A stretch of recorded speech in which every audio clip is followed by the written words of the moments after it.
میں نے قبرستان میں دیکھا ہے کہ بوڑھا شخص اپنے پوتے کو ساتھ لیے قبرستان میں کھڑا تھا اور کہتا یہاں کہیں میرے باپ کی قبر ہوتی تھی، تو اسے ڈھونڈنے سے بھی اپنے باپ کی قبر نہیں مل رہی۔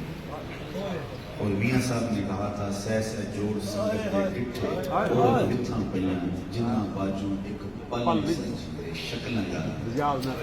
ہم اپنے عزیزوں کو بھول جاتے ہیں، لیکن یہ وہ لوگ ہیں جن کو میرا رب بھولنے نہیں دیتا۔ فَلَنُحْيِيَنَّهُ حَيَاةً طَيِّبَةً۔ ایک تو ڈارون کا نظریہ ارتقاء ہے، وہ کہتا ہے کہ انسان بندروں کی مہذب صورت ہے، اور یہ آج تہذیب پاتے پاتے یہاں پہنچ گیا۔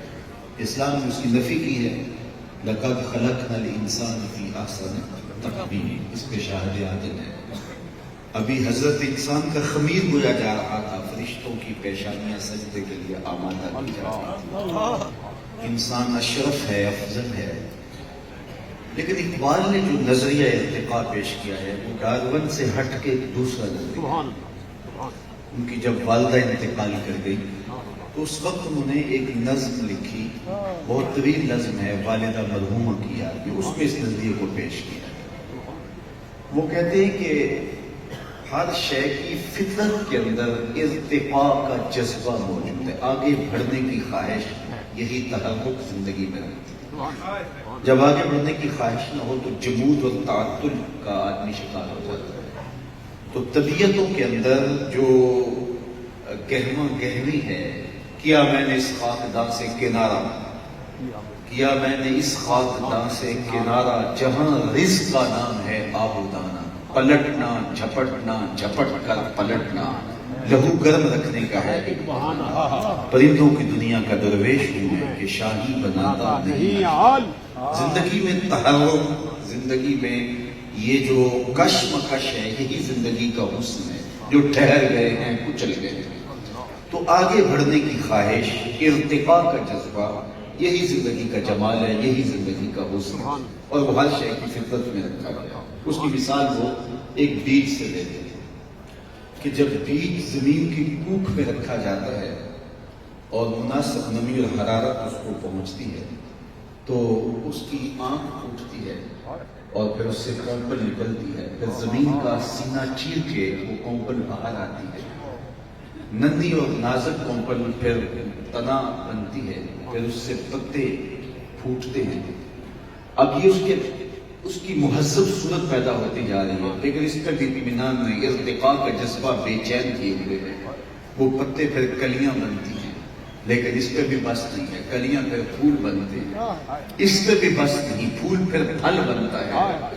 اب ارتقاء کا جذبہ پھر بے چین کیے ہوئے، اور اس عالم رنگ و بو میں پھل سے بھر کر کے اور کوئی ارتقاء کا مرحلہ ہی باقی نہیں رہ گیا تھا، تو وہ پھل پک کے پھر بیج بن گیا، اور پھر وہ دوبارہ تہے خاک جاتا ہے۔ پہلے ایک پودا تھا، اب کتنے بیج بنے، اور اب تہے خاک گئے تو ایک باغ نکلا۔ اقبال کہتا ہے فطرت ہستی شہید آرزو رہتی نہ ہو، فطرت ہستی شہید آرزو رہتی نہ ہو، خوب تر پیکر کی اس کو جستجو رہتی نہ ہو، خوب تر پیکر کی اس کو جستجو رہتی نہ ہو، موت کو سمجھا ہے غافل اختتام زندگی، یہ ہے شام زندگی صبح تمام، فالا لوہی جنہ حیات کہا کہ ستھری اور پاکیزہ زندگی نصیب تو تہے خاک جا کر کے بھی اللہ کے بندے مرتے نہیں۔ اور صوفیاء کا یہ قول اب سمجھ میں آیا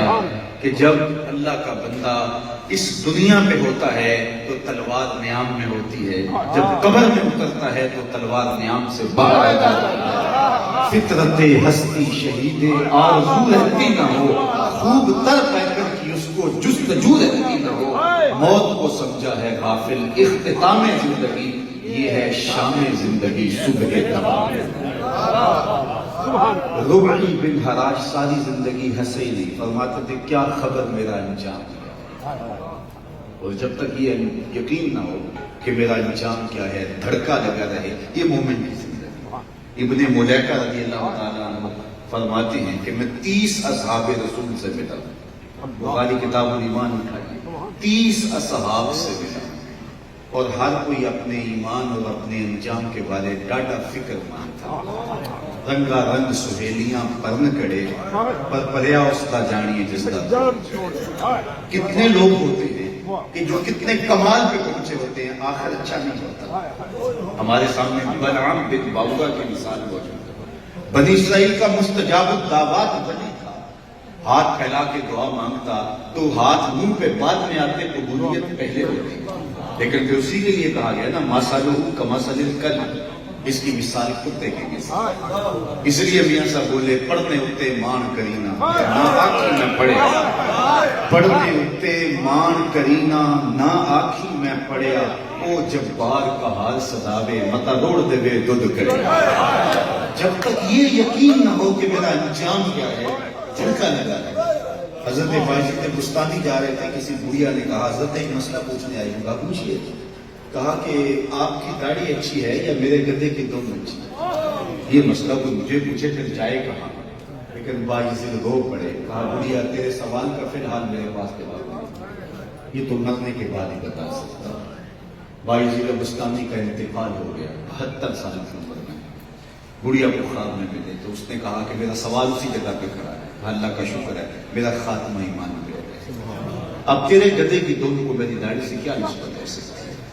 تو اس نے کہا بتاؤ آپ کے رب نے آپ کے ساتھ سلوک کیا کیا؟ تو حضرت باجد بستانی کہتے ہیں جب میں مالک کے روبرو پیش ہوا تو آواز آئی ہے بوڑھے بتا میرے لیے کیا لے کر آیا؟